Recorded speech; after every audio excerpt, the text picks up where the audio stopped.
Auzubillahiminash-shaytanir-rajeem. Bismillahir-rahmanir-rahim. Assalamu alaikum, dear students.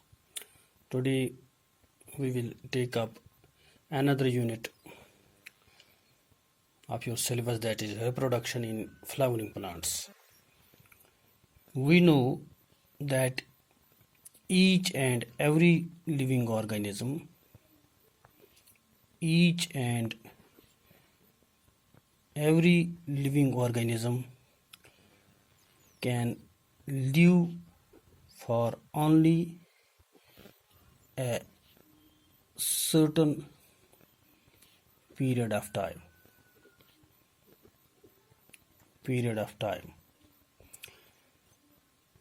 This period from birth to death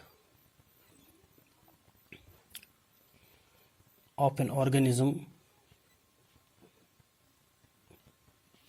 represents its lifespan.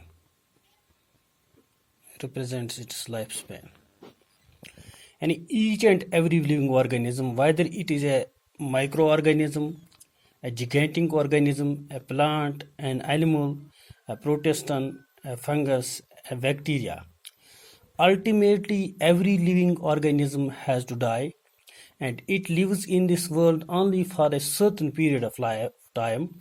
This period from birth to death of an organism, that is called lifespan. And we can say this lifespan of an organism, this varies. This may be, that means a living organism may live only for few hours, few days, few weeks, few months, or even a living organism may live for few years, and even some living organism we see they live for hundreds of years. But whatever the lifespan of an organism is, whether it is of few minutes, few hours, few days, few weeks, few years, or hundreds of years, ultimately a living organism dies. Ultimately, every living organism dies. But still we have seen that life continues. Although every living organism lives in this world only for a certain period of time, and after that time he dies, he leaves this world, but we see that life continues. How this life continues? This life continues by a process. That process we call as reproduction.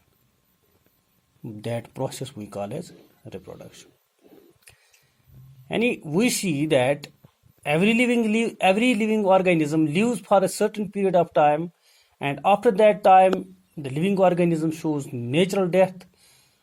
That means no living organism can live forever, yet the life continues. This continuity of the life is possible only because of a process that is called reproduction. Now we will see in short what this reproduction is. This reproduction is actually a biological process. This is a biological process which involves the formation of young ones or offsprings by a organism. And in short we can say the ability or the process by which living organisms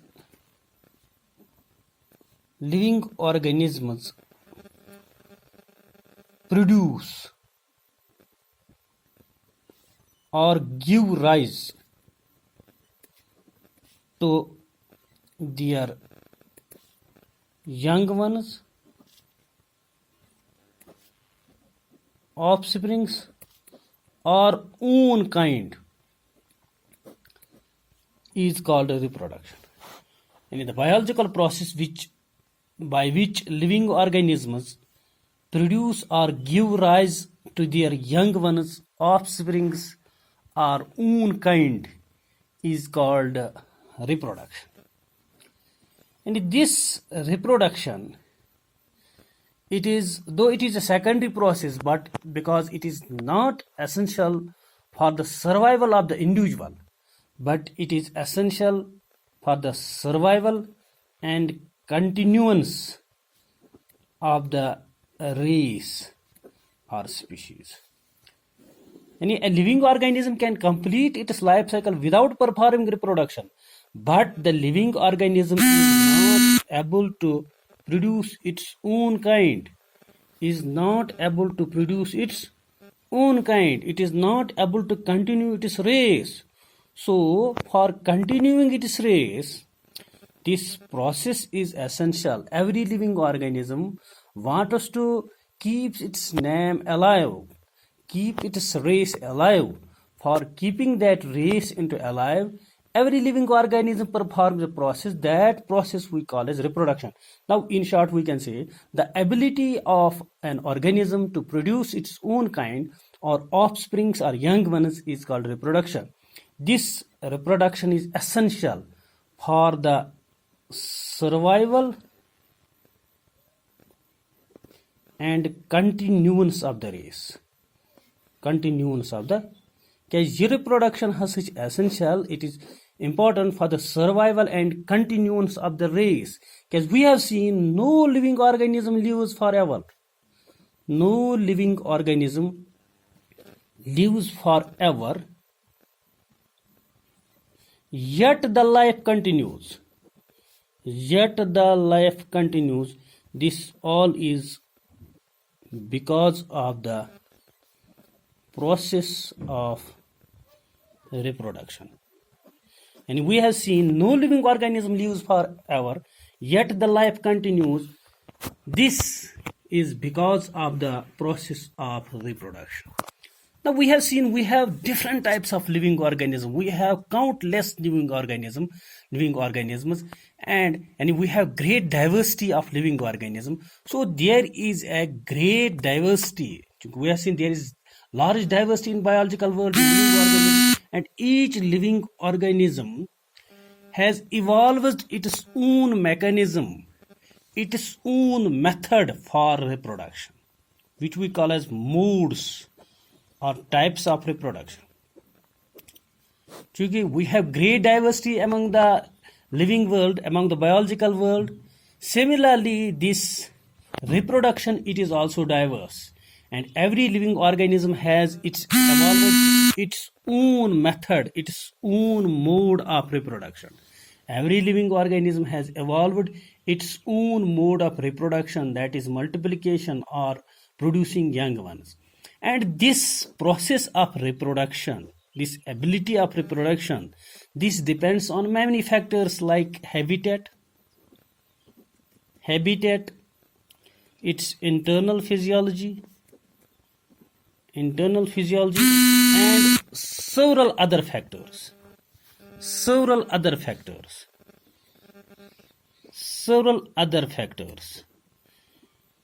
And this reproduction of a living organism, it depends upon various factors like habitat of a living organism has a role to perform in its reproduction. Internal physiology of a living organism has its role, and in addition these many other factors have also an important role which are collectively responsible for how it reproduces.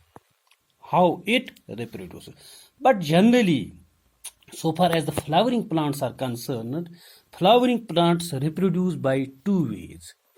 Though they reproduce by many ways, but they have been broadly categorized. All these methods of reproduction have been broadly categorized into two methods, into two types. One is asexual reproduction and another is sexual reproduction. Now we can see, so far as the flowering plants are like other living organisms, They also show various methods of reproduction, and all these methods they have been broadly categorized into two categories: asexual reproduction and sexual reproduction. Now we will see asexual. This asexual reproduction, asexual has been derived from two Greek words, a and sexual. A means without, or one, or uni. And that type of reproduction in which only one parent is involved, only one organism is involved, that is called asexual reproduction. And that type of reproduction which involves only one parent or one living organism, it is called asexual reproduction. In this only one parent is involved, so this is also called uniparental reproduction. In this A means without, we can see that type of reproduction which does not involve sexes, without involving sexes. Sexes means male and female. That is without involving male and female, without involving two parents. That type of reproduction is called asexual reproduction.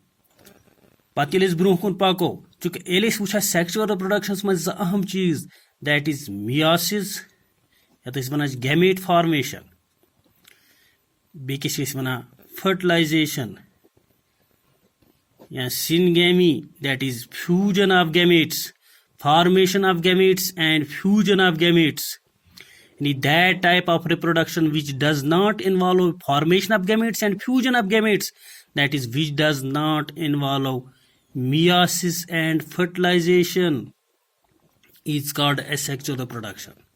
And biologically here is cell reproduction which does not involve meiosis and fertilization, that is syngamy, is called asexual reproduction. Is called asexual. And cell reproduction yath mans the meiosis yani gamete formation gets ki and fertilization and fusion of gametes gets ki, ath wana is asexual reproduction. We have no male and female gametes, and we have no fusion of male and female gametes, that is no zygote formation takes place. But directly either a male parent produces a new offspring asexually without involving parents, or a female parent produces new organ without involving sexes. There is no involvement of sexes, that is there is no involvement of gamete formation, and there is no involvement of fusion of gametes. Now other aspects of this reproduction we will take in another video. This is all for today. Thank you. Assalamu alaikum.